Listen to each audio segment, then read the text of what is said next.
So my mentor, Dr. Joel Wallach, I've had him on the show twice. I don't know if you've looked into his stuff, but his story is really fascinating. He did a 12-year $25 million federally funded study back in the 60s and 70s. And they did over a million histopathologies and blood panels, human and animal autopsies. And what he uncovered, and he was at the time, he was not a human doctor yet. At the time, he was a research scientist and a pathologist and large animal vet. What he uncovered was he mapped out 900 diseases that cross species lines and the nutrient deficiencies. So every time someone died of an aortic aneurysm, whether it be an animal or human, they all had copper deficiency.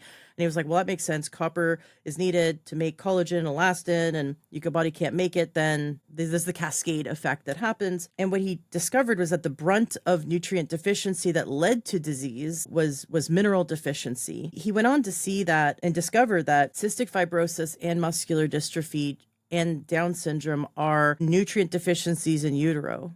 He mapped out what it was: zinc at conception for Down syndrome and selenium nutrient deficiency during the development of the fetus, the child, that when we don't have these certain nutrients, this is what happens. And he went over to China in this place called Kaishan, where in the rural areas, kids were dying by the time they were 12. They all had this muscle wasting disease. And he also has a degree in soil agriculture, and he tested their soil. It's an area where people basically are farmers. They live off of their own land. So similar to Amish, who live off of their own land because they either choose to or they need to. It's a closed circuit. Right, yeah, it's a closed circuit. We eat from wherever. We accidentally get certain nutrients just because we get food from different areas. But when we're a farmer living off our own land only, then whatever our soil is missing, we are also missing, right? And people often don't think that. They think, oh, I get my selenium from my Brazil nuts. And I'm like, well, how do you know there's selenium in the soil where the Brazil nuts grow? Because I can hydroponically grow plants. I can hydroponically grow spinach that has literally zero iron in it, but you think you're getting iron from spinach, right? So that's a really good point. Yeah, well said.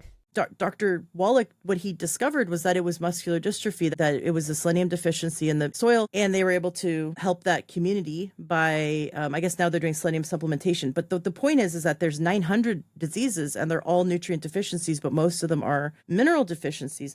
And you're talking about lithium, and I love that we're changing the mindset. We have the mindset of drug-based system. We have to have the mindset of what is the body missing from nature.